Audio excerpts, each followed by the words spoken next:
Muito bem, vamos lá, seguimos então em frente sobre essa questão dos juros altos. Ramon, começa contigo. Pois é, eu queria que o Zezinho tivesse aqui, porque o Zezinho é um defensor de juro alto. Ele entende economia, né? Política que está aí agora, e a gente dizia isso outro dia, né, que o custo financeiro dos juros ele é altíssimo. Mas o governo tem que mostrar de onde é que tira. Não, está aí. Você manter essa política de juros absurda, estratosférica, em 13,75, você tem um custo para isso. Né? São 38 bilhões por cada ponto da Selic. O exagero da Selic está custando ao país algo em torno de 200 bilhões de custo financeiro. E aí as pessoas, de onde é que o governo vai tirar dinheiro para investir se não tem? Né? Não tem por quê? Porque a Selic joga um custo que era de investimento para pagar um custo financeiro de remuneração. É isso. Muito clara a conta. A atual direção do Banco Central está sabotando o país. Ela sabota o país quando faz isso com a dívida pública, ela aumenta a dívida pública, e ela faz isso quando ela impede o empresário de ter acesso a crédito para poder tocar o seu negócio. Quando ela impede o consumidor de ter acesso a parcelas mais baratas de bens que estão sendo vendidos por conta do juro alto.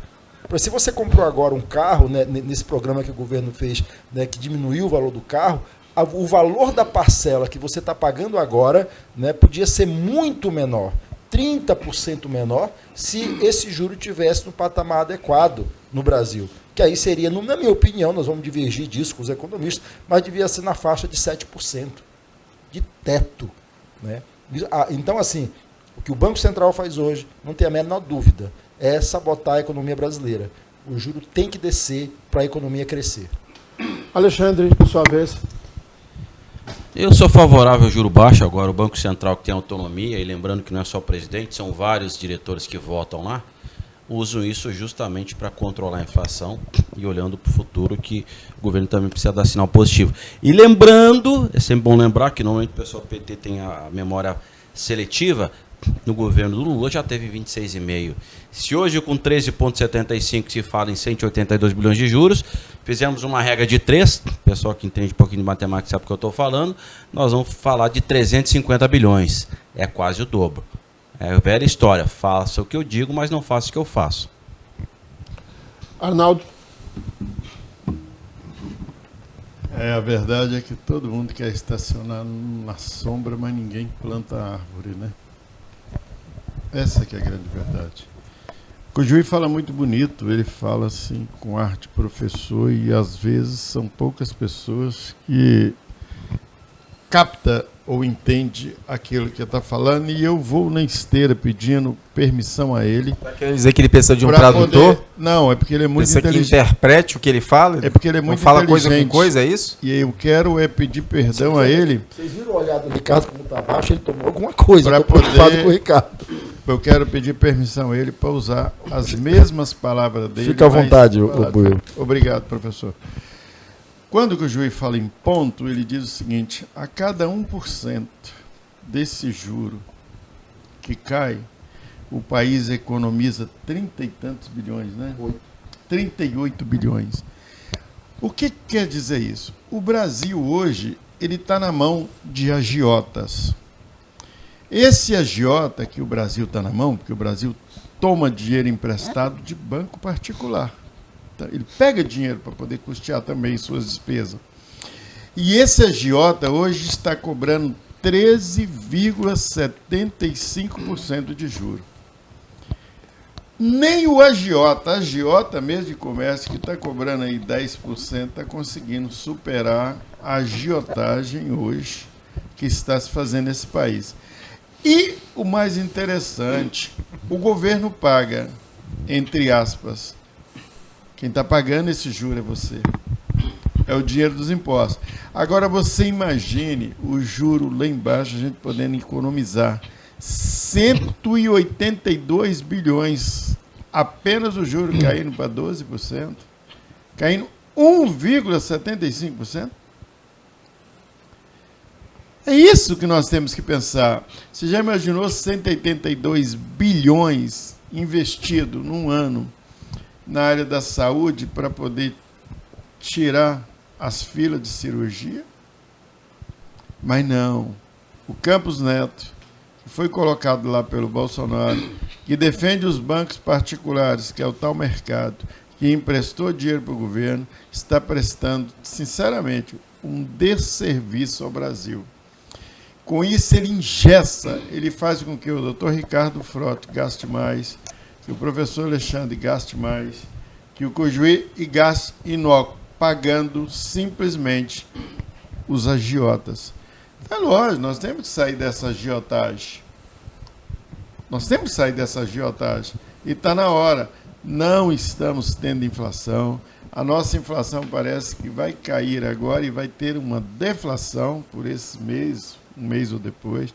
Então não justifica que o país esteja remunerando os seus agiotas acima daquilo que seja razoável. A Selic tem que cair, o juro tem que diminuir e o país tem que ser menos extorquido. E eu queria falar também, professor Alexandre, toda vez que nós fazemos inferências com referências ao passado, nós estamos engatando uma marcha ré que não vai construir o país e nem vai mudar nada no contexto. Então eu penso que olhar para frente é melhor do que olhar para o retrovisor. Vamos ficar de olho no para-brisa, vamos torcer para ser melhor. Mas dá uma olhadinha, Arnaldo, se você olhar a expectativa, a estimativa já baixou. Não, já sim, baixou. mas graças a Deus, né? Então vamos olhar para frente, para o para-brisa, vamos deixar o retrovisor de lado. Ricardo, sua vez. É muito fácil, né? Se o Campos Neto fosse da esquerda, eles iriam estar aqui fazendo... Mas graças a Deus ele não é. O discurso deles é, não, ele está fazendo o que é certo. Ele está fazendo, a política do Banco Central é essa. Nesse momento é o que a gente precisa. Eles iam defender. Depende de qual ideologia a pessoa é para eles mudarem o discurso. Agora, como bem falou Alexandre Porto, no governo do Lula chegou a mais de 20%. A taxa Selic, 26%. 26,5%. Isso é muita coisa. É um patamar absurdo. Isso eles não falam nada. No governo do Bolsonaro, chegou no patamar menor da história do Brasil, 2%. Na época da pandemia, no ápice da pandemia, a gente teve um déficit primário de 30 bilhões.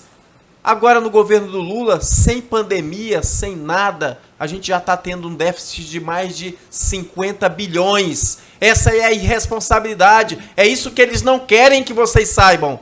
Porque o Banco Central, tudo que ele está fazendo, não é na canetada. É reunido de 45 em 45 dias, o Copom é reunido com o presidente e com vários diretores. Eles que vão ditar as regras para as próximas, a taxa Selic, com a projeção. É eles que vão ditar. Eles fazem uma análise de mercado, como que está a situação do Brasil. A gente deve baixar ou não? Isso depende de um cenário, de uma análise técnica. Não é o populismo do Lula que vai fazer baixar, é uma análise técnica. E eu falo técnica porque, Alexandre, já no governo do Bolsonaro, se o Bolsonaro quisesse fazer isso na canetada, ou se ele tivesse o poder de influência no Banco Central, para efeitos de campanha, ele poderia ter feito isso. Ele poderia chegar, Campos Neto, eu estou em campanha, eu preciso diminuir essa taxa Selic para eu poder me dar bem na campanha. E não aconteceu. Ele manteve, o Campos Neto, já no Bolsonaro,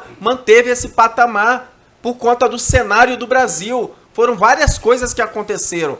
Então, se não houver uma política séria, se o governo federal continuar gastando demasiadamente, não tem como a gente falar de um patamar de 6%, como 7%, como que é o Cujuí.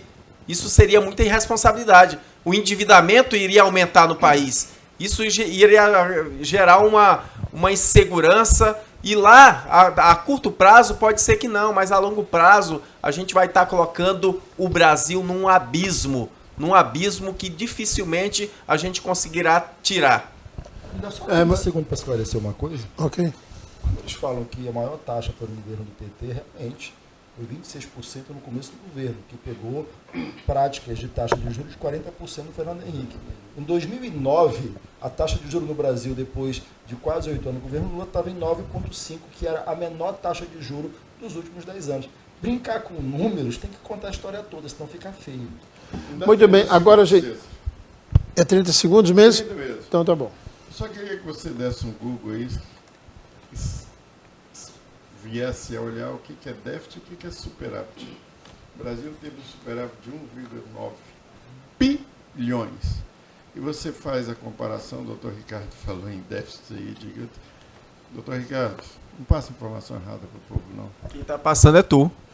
Tu Muito tá bem, pegando um vamos cálculo lá. aí de mensal, eu tô falando um déficit de 50 bilhões.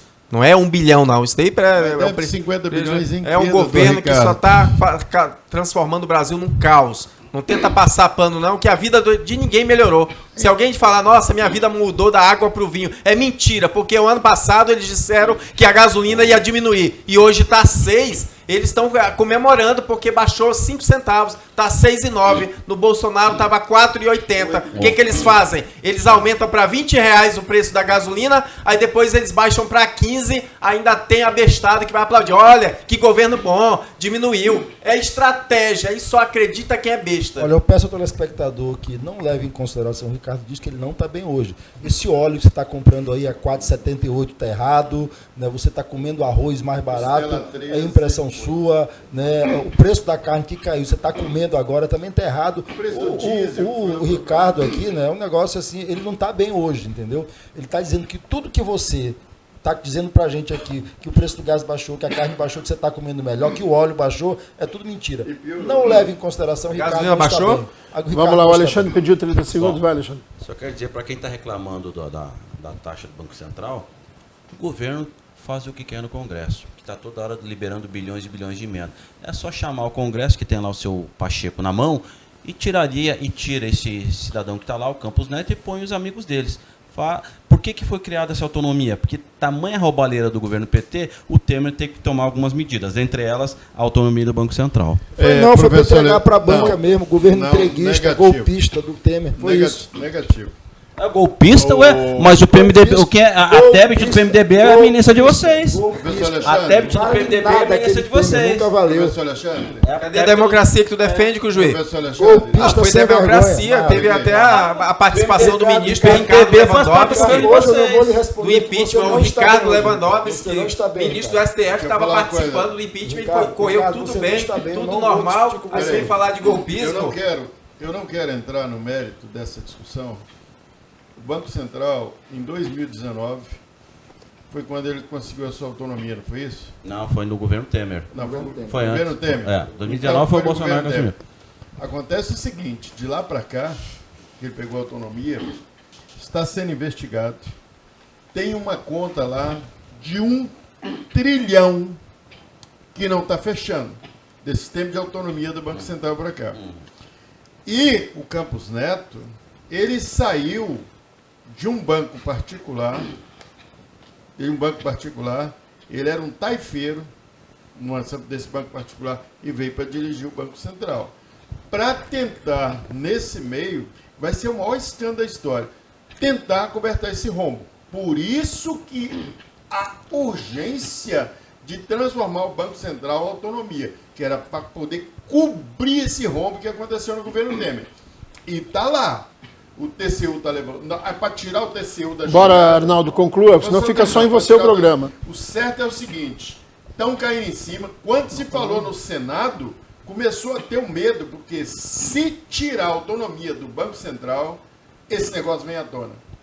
Mas, Existe um Arnaldo, roubo muito Arnaldo, grande dentro do Banco Central. Arnaldo. Depois que ele conseguiu a sua se autonomia. está errado, se roubou, se errou, que seja punido exemplarmente. Eu Aplique-se as concordo regras contigo. da lei. Eu só tô Os rigores falando da o lei seguinte. acabou. Está errado, seja Campos Neto, seja quem for. Não tem problema, não é porque foi indicado.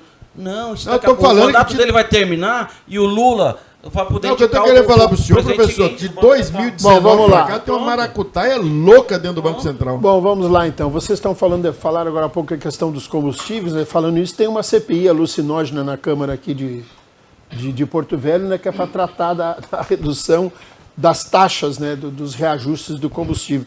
Eu já sugeri, inclusive coloquei na minha coluna, né? Os vereadores, assim, eu acho que ajudariam muito a população se fizessem uma comissão e batessem lá na porta do PROCON para alguém lá trabalhar, entendeu? Para que alguém pegue uma equipe e vá fiscalizar. Eu acho que isso surte muito mais efeito do que ficar discutindo alho e bugalho aí em sessões, algumas fechadas. Olha, o que é? Não, eu só queria completar para você o seguinte, eu acho, lógico, sua opinião é válida e tudo, mas a gente tem que olhar, e essa questão, é inadmissível que o mesmo fornecedor de combustível aqui fornece para o interior com frete, um combustível no interior esteja mais barato que de Sim, Porto isso Velho. não existe. Isso não tem errado, lógica né? nenhuma. Então alguém, o vereador representando o povo, tem que ir lá. Agora, eu gostaria que eles estão no foco, mas deveriam ampliar. Porque eles deveriam vir para cima da distribuição do gás de cozinha. Porque o gás de cozinha está chegando para a distribuidora, o cara que está vendendo ali, o cara que está comprando esse gás não mais do que R$35. Não tem sentido. Por mais que ele pague um frete, por mais que ele pague um imposto, esse gás não vai chegar a R$50 para ele. E nós ainda estamos pagando R$100 numa botija de gás. Eu paguei 120, 15 dias 120, atrás. 15 dias. Então, tem que ampliar essa CPI e saber por que está acontecendo esse descalabro.